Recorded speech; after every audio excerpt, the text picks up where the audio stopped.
Well, hello, everyone. Greetings from Philadelphia.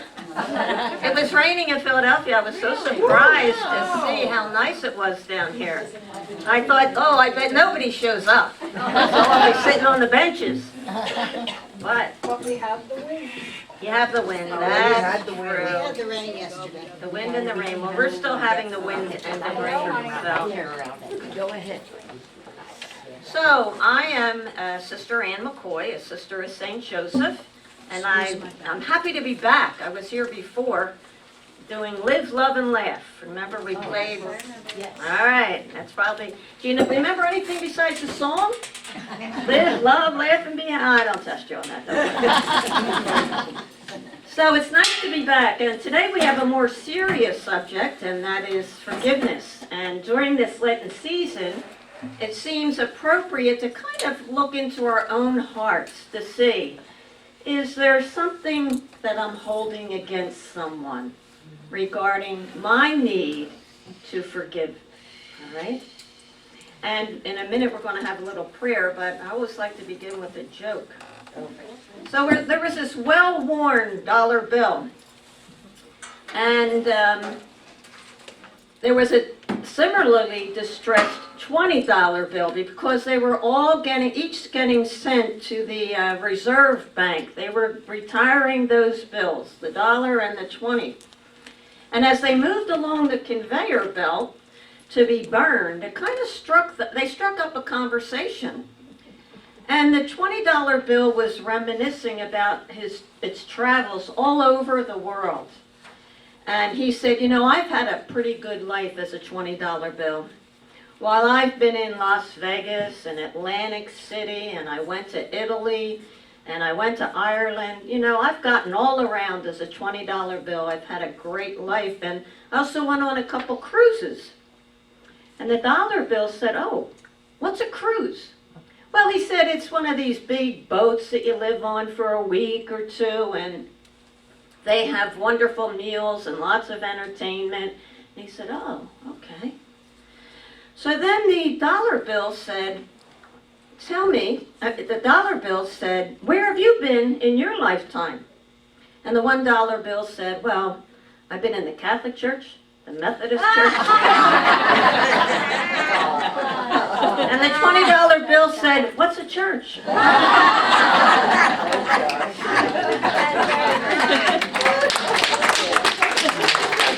I think I'll leave now. That was good. Leave on a good note, right?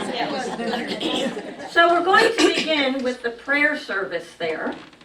And we don't have an opening hymn because I couldn't find a song. That's one good reason. But I do have a reading that I'm asking if someone would be willing to read that first part there. Oh, thanks, Donna. Okay, thanks. And then we'll all read the first part where it says all.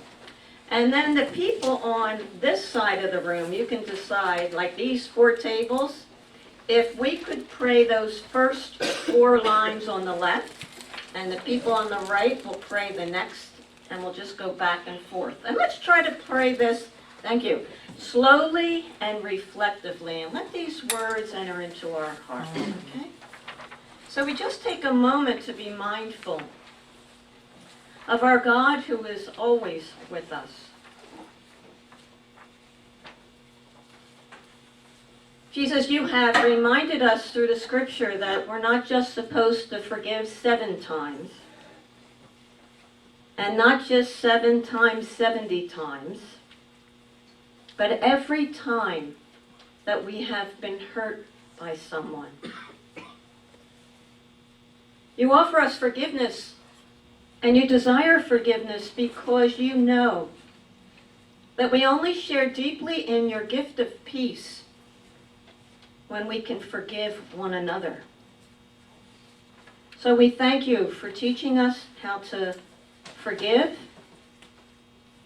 and how to enter more fully into your peace. And we pray this in Jesus' name. Amen.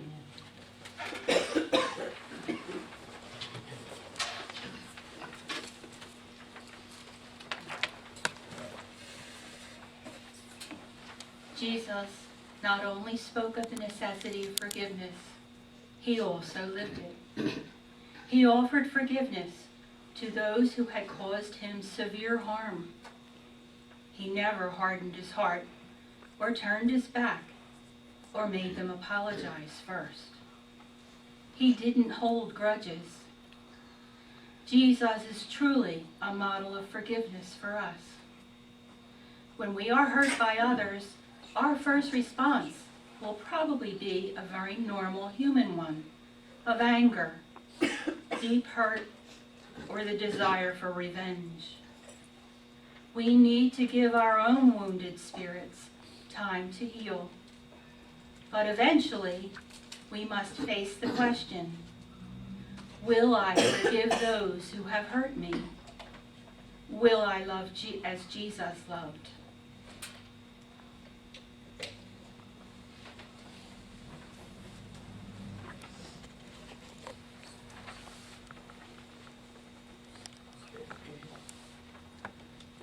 And let us pray together.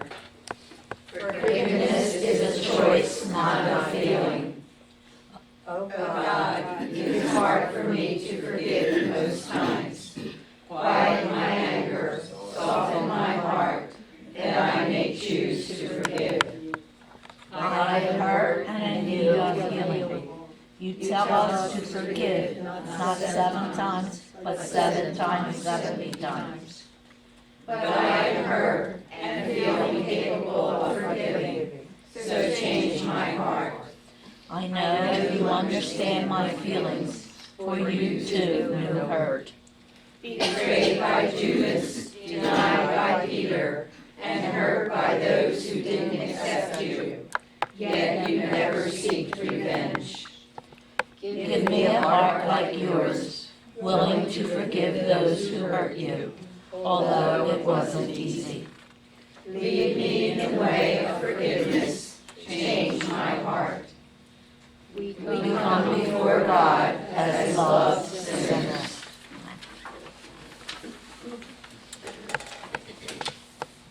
We come before God as loved sinners. That's a very important dynamic that St. Ignatius of Loyola left us.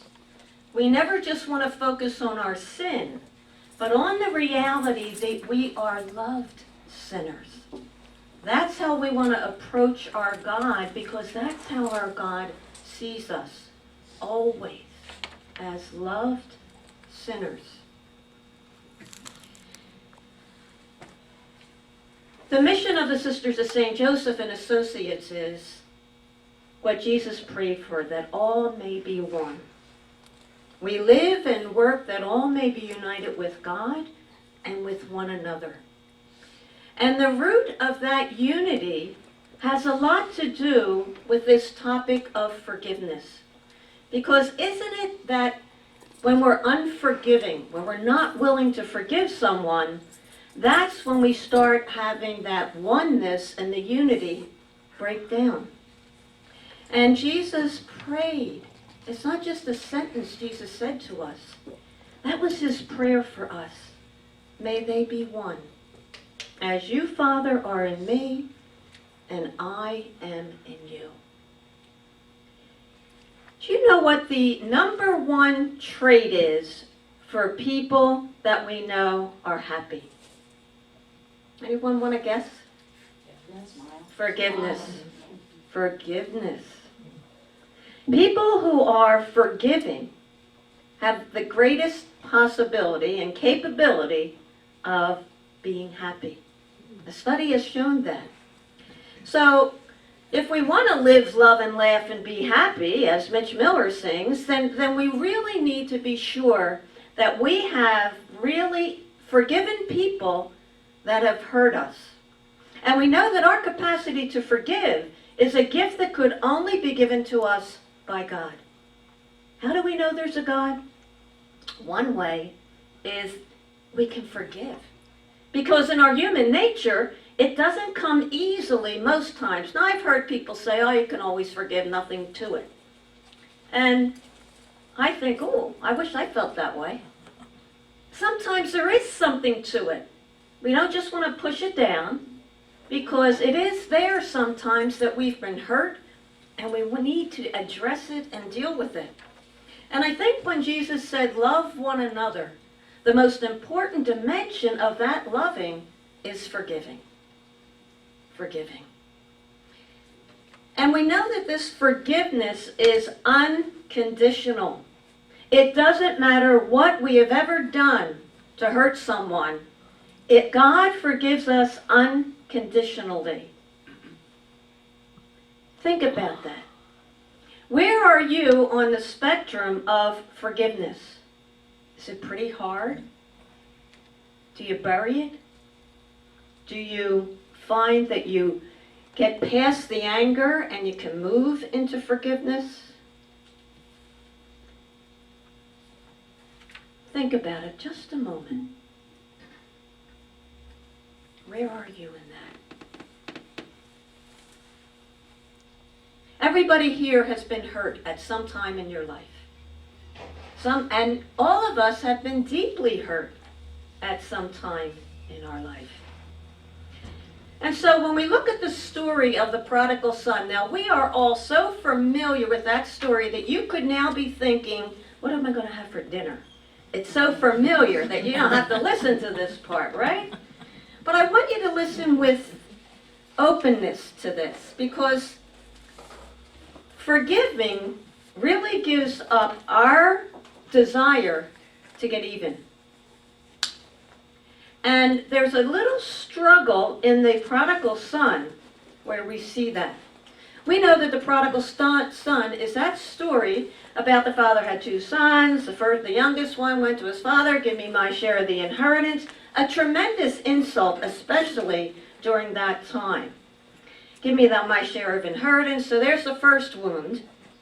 Asking for your inheritance while I'm alive? And then we know that he goes out, he squanders his life, he's with the loose women and you name it, right? Alcohol, whatever he could get involved in there. And he squandered all his money and he was desperate. He started eating with the pigs and finally came to his senses to say, to go back to his father and express his sorrow. And we know the father was always watching for him, a beautiful symbol of God's looking for our return, longing for our return when we have done something hurtful and we have been sinned against and hurt. So there he is. He's waiting every day, watching for him. Finally, his son comes back and he says, I don't even deserve to be called your son. And the father says, get the fattest calf, the fattest lamb, the most precious ring, the fattest robe. There is no fattest robe. The most beautiful robe. Because my son is lost and has returned. Right? But I want you to think about that other brother. Let's take a look at him. What was it like for him when his brother went away with his share of the inheritance and was squandering and out there living it up? What must have been like for him and for his parents? Anybody want to? Let's deal with the parents. What was it like for those parents? Heartbreaking. Hurt? Deeply, huh? Deeply hurt, heartbroken. Now, what's it like for the faithful son? Resentment? Angry. Angry? Jealous? He's working his tail out on the farm. So you can imagine when he heard all this commotion and he says to the helping hands there, hey, what's going on? Your brother came back. Your father's having the greatest party. He's getting the fattest calf, the finest robe, And can you imagine what that faithful son said? He's what? I have worked my tail off, and he never threw a party for me. I've listened to my mother weep every night because he has gone away and ruined our family reputation. And so, the father comes to the faithful son, and he asks him, he tells him first that his brother's home, and we're having a party.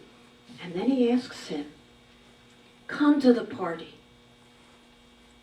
Come to the party. Excuse me. Now, the story doesn't tell us whether he went to the party or not. The real question of that story is, would I? Yep. Yeah, you would. Good for you. Okay. But that's the real heart of the story for us. Would I go if my brother or sister did what he did, and I had to take up the extra load, and I had to do this, and I had to listen to my parents weep? Would I? So even though it's a familiar story, we have to look at it in a way that with fresh eyes. Because I think a lot of times we focus on the father representing God, and the unfaithful son sometimes representing us, but not always, not usually. But would I?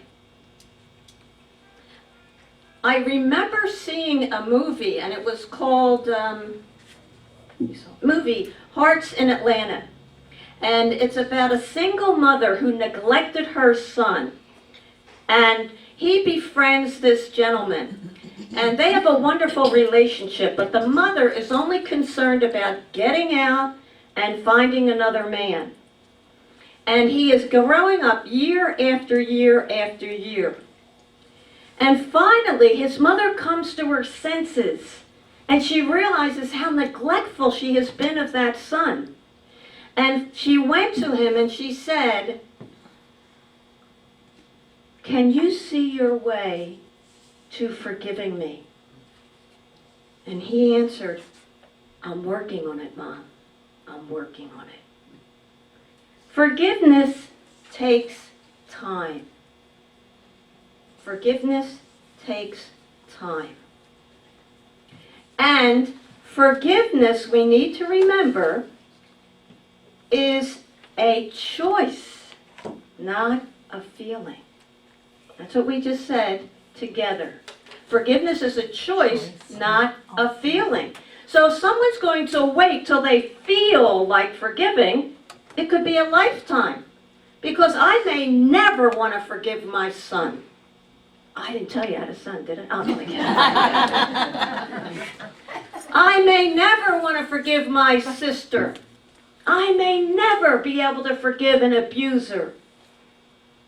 Then I never will.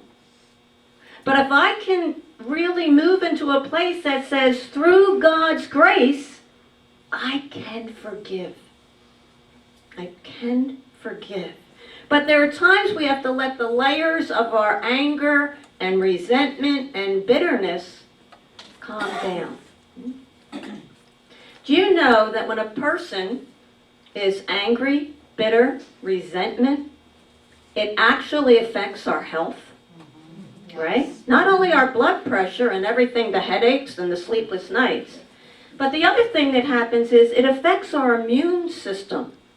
And our immune system is what fights the, I always say cancer because I work at the Cancer Treatment Centers of America. So it fights any disease or condition that we have. And if that is compromised, then I'm never going to feel my best self. So physically, unforgiveness has an effect, as well as emotionally. Because when you think about it, who suffers by not forgiving? You. Right. So if I want my peace restored, I am the one that has to forgive. Because the person that hurt me might not even know that they hurt me. They might not even care that they hurt me. And therefore, they may never, ever ask forgiveness.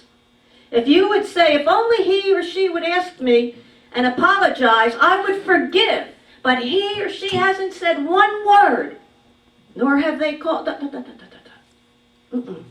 Forgiveness is 100% my responsibility. Let's look at the life of Jesus for a moment. When did Jesus have to forgive? Let's think of some forgiveness stories here. Carrying the cross. Carrying the cross, okay? On the cross with the two people beside him. On the cross, he forgave the two men beside him, the criminals, right? Thank you. Judas for betraying him. Judas for betraying him. St. Peter for denying him. Peter for denying him. Now, anywhere do we see Jesus grabbing them by the collar and say, "How could you do that to me?" No. He meets Peter on the beach after the resurrection. What's he want to know? Do you love me? Do you love me? Isn't that what we want to know usually? And we don't get that kind of response if we're angry and become a wild person with the person that we need to forgive. So there's wisdom in waiting to calm down, but there's also wisdom in not holding on to it. Buddha has said, how many Buddhas are there? There's always these writings of Buddha. So I don't know whether it's one Buddha, two Buddhas. But anyway, I saw this quote, and it was by Buddha. And he said, holding on to anger and unforgiveness is like holding on to a hot burning coal that I want to throw at you, but I get burned. A lot of wisdom in that. At the Cancer Treatment Center of America in Philadelphia, where I work, everyone gets a forgiveness book, and I have them on the shelf for you on your way out. You're welcome. Everybody in our, every new patient gets one of those forgiveness books because there's so much research on how unforgiveness can interfere with healing. So not only cancer people need to know that, but we all do. You know, we're tired all the time. Well, what are we carrying around? One of our patients, her name was Jane, had a forgiveness issue, a major one. I don't know if I said this last time. I hope I'm not repeating. Okay. I do this so much that sometimes I put it into my live, love, and laugh, so I hope I didn't do that. You won't remember if I did it. I wouldn't remember if I was kind of listening to somebody, but this is quite a story. Jane and Eduardo went to live in Mexico. They were married. They had 2 children. And when they got there, the people thought that Jane and Eduardo were very wealthy because where they lived, they had a lot of property, but they weren't Mexican, you know. So, I mean, to them, they were really wealthy. But to us, they were just, you know, little upper class, perhaps. And they started a little school because there wasn't a good school in the area for their children. And they thought, well, they'll branch it open. And anyway, 7 men attacked them. They were in their car, and they came and closed them all up and took them, tied them up, duct tape, put pillowcases over their heads, and put them in the van. And they drove for about 10 miles, and they let Jane out of the car. But they kept Eduardo, her husband. And for months and months and months, they would call. They wanted ransom money, millions of dollars, which they didn't have. And what they did was, Eduardo, they put him in a box all day that was big enough for him to stand in and big enough for him to lie down in. And that was it. They shot him at close range. They would put bright, piercing lights in the box, and it would just make him crazy. And then played this wild, loud music in this little space. And he was tortured. He was deprived of food. And periodically, they were always sending a picture of how Eduardo looked. He was so diminished. And this, Jane, naturally, was so angry that they would not return him. And they'd send a picture and he would be bloody. They'd send a picture and he'd be diminished. They'd send a picture. All these pictures for 8 months. After 8 months, they finally released him. And he came walking down the yard, and she didn't even recognize him when he came in the door. Jane subsequently got breast cancer. over her heart. And when we talk about unforgiveness, that day she was talking to the author of the book. Michael Barry is our director. And she said, I know I got this cancer, breast cancer, right over my heart on my left side because I cannot forgive people that harmed my husband and my family. And she told him the whole story. And he said, and she said, I have had dreams about getting a machete and cutting every one of their heads off. I am bitter. And I know that's why I got this cancer, right over my heart. So he said, will you work with me? And she said, yes. So he listened to her, got the whole story, sent her away for 20 minutes, and she wrote all her feelings out about the whole experience and everything that happened. She would come back and tell Mike what she wrote. Then the next time she came in for a visit, she meet with them, wrote some more, go back and meet with them. Now she's off, she feels like she's finished writing anything she can about this whole experience. And so she has 20 more minutes next visit. She has to share with them, go back and write. And she got there and she thought, I don't think I have anything more I can write. I mean, I've got all my anger out and all that. So she kind of just sat there and she thought, well, she had this insight, we know, of the Spirit, and it was this. She decided to take every single one of those men and image them as infants. And so in her mind's imagination and in her heart, she would just rock as if she had a little baby there. And she may have been looking at Jose, she called him. Jose, what happened to you? You weren't born violent. You weren't born mean. What happened to you that you became so violent? Who hurt you? And she would imagine that maybe he was abused. And then she'd do it with another child. Imagine that that child was abandoned. And she did it with every one of those 7 men. And after she was done imaging that, she said,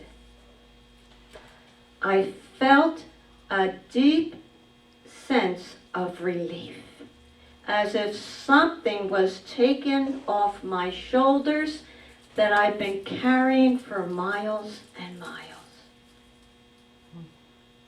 What happened?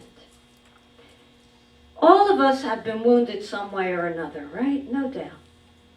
And we have to look sometimes when someone hurts us. We have to look, if it's some pattern, what happened to that person? Somewhere along the line in life that made them this way. Whether it's a thoughtlessness, whether they have anger and rage within them, what happened? Now, first of all, as parents, you're not the only influence in your children's life. So if you have a child that kind of went wayward, it's not your fault. Many people influence our lives. So this is not about blaming yourself. You did the best job you could. But they've had friends, they've had experiences that may have wounded them. When they're old enough to work it out, we hope they do. But really, no one's born to be mean and thoughtless and hurtful. So when we are hurt, we need to look with God's eyes. How does God see this person that hurt me so deeply? Who is she in God's eyes?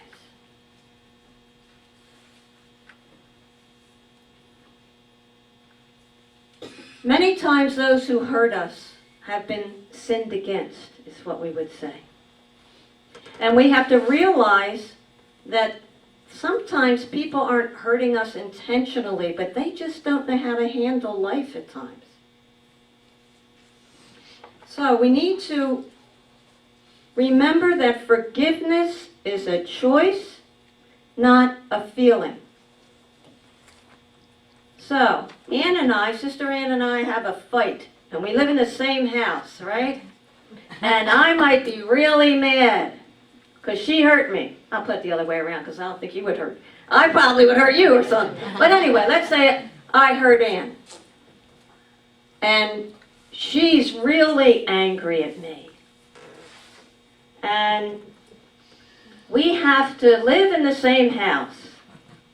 Now, I can choose to not talk to her, or I can choose to say, "Hi, Ann. I'm not ready to forgive her." Whoa. I'm not ready to forgive her yet, so it's just a hello, but I'm not ignoring her. It could be you had a disagreement with one of your best friends, and you wind up seeing her at the supermarket. And you're like, "Oh, no, I don't want to see her." And you have a choice. You can either turn that cart around and start zooming down another aisle, or you can go down that aisle and pass her or him and say hello. You're not yet ready to forgive, but you're making the choice to remove one of those bricks of the wall. Okay? That's how it begins. It begins with choosing. You ever hear people say they're invited to a wedding, the whole family's going to be there, and you say, "If they put me with Nancy, I am going to be so mad." You know? We've all heard that. Oh, yeah. You know, all these family rifts that sometimes come up, and the more family you have, the More riffs. more rifts you have, right? But forgiveness is healing. You know, it's letting go of that desire to get even, to get revenge, because we're the ones that suffer from it. The more we can forgive, the happier we're going to be. And the reality is, we don't have to live like that. We don't have to live with all these grudges that we sometimes build, or this unforgiveness. It's a good song for this. So we don't have to live in the guilt or the shame that comes. But what we want to do is move toward forgiveness. Think of a time someone forgave you. Someone forgave you.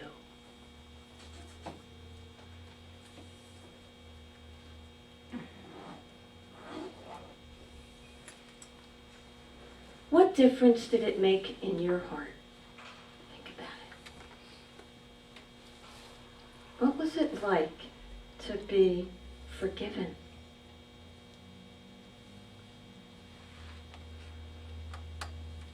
Now I'd like you to think of a time when you forgave someone.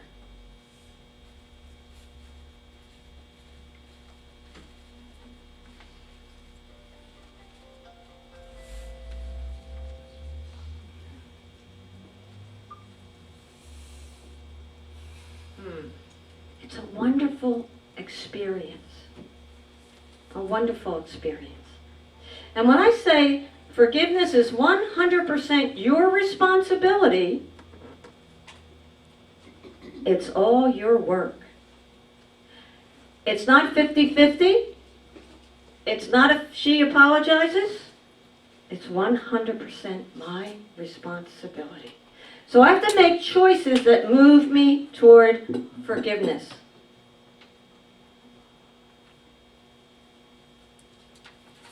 Now, when we talk about forgiveness, I'm not necessarily talking about reconciliation. The difference. Forgiveness is a one-person thing. I forgive. And I might be forgiving another person, and they're not, they don't even care. They don't even know that I'm forgiving them, but I do. So that's forgiveness. Reconciliation takes more than one. It takes two. Reconciliation is I've forgiven you and you accept the forgiveness. We can't be reconciled with everyone, but we can forgive. whether the person is living or deceased. We can forgive by choosing to look at, why would they do something like that? What happened to them during their life? Whether it was a physical abuse, they're not born to be physically abusive, but something happens in their life that makes them so angry. They want power. Whether it's a sexual abuse, we don't want to be reconciled with somebody that may have abused us that way, or emotionally. We don't want reconciliation, but we want to forgive so that we can have the peace the world cannot give.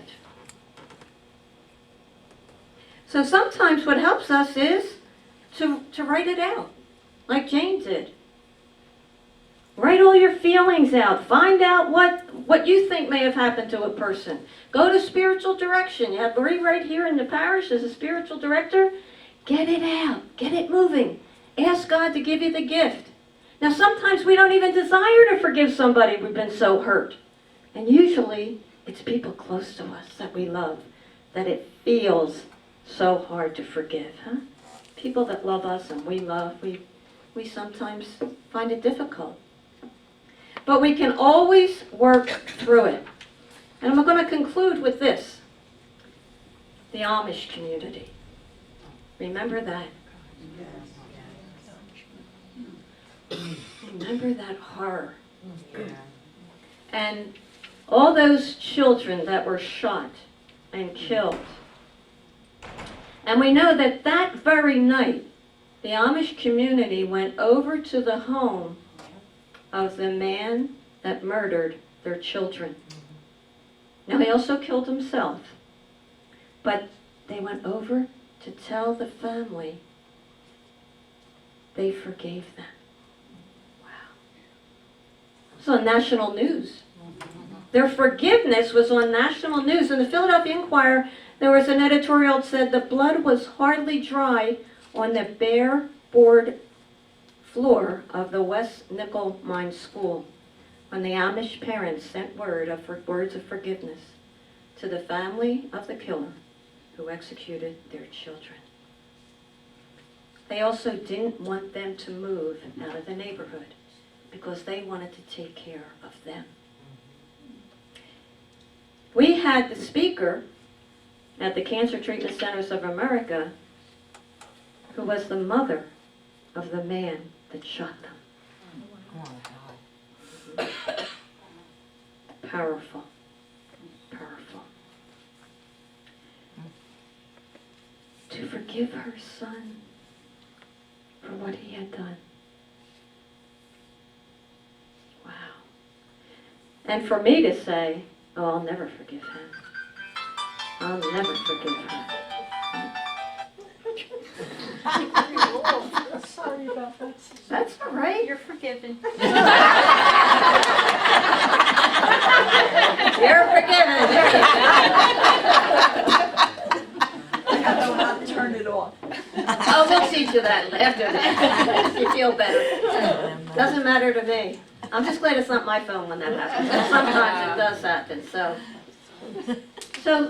So I just invite you to take a moment to think about what you've heard that might have meaning for you, that you want to hold on to. All right? And then I'm just going to ask you, you're not sharing your sinfulness or brokenness in the small group, but just to talk about what you heard that seemed important, what you heard that might help, or if you wanted to share an experience of somebody forgiving you or you're forgiving somebody, doesn't matter. But I'm going to just give you a couple minutes to think about it, then I'm just going to ask you to talk about it a little, okay?